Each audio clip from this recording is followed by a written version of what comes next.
সন্ত্রাসী হামলা সহ যে কোনো সমস্যায় প্রবাসীদের সব ধরনের সহযোগিতার আশ্বাস দিয়েছে বাংলাদেশ সোসাইটি ইনক।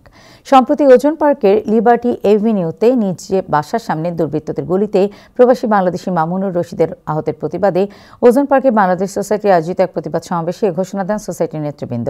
বক্তারা বলেন, দিন দিন নিউ ইয়র্কের ওজন পার্কে একের পর এক প্রবাসী বাংলাদেশিদের হতাহতের ঘটনায় বাংলাদেশি কমিউনিটির মধ্যে আতঙ্ক বিরাজ করছে। এটি দূর করতে একে অপরের পাশে সব ধরনের সহযোগিতার আশ্বাস দিয়েছেন সোসাইটির নেতারা।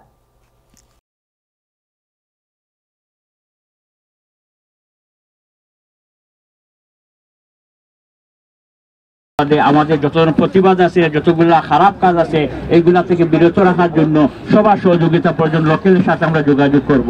আমরা ট্যাক্স পে করি, আমরা এই দেশে এই বাঙালিরা বাংলাদেশিরা এই দেশের সব কিছুতে আমরা নিজেদের অবদান রাখছি, কেন আমাদের নিরাপত্তা পাবো না?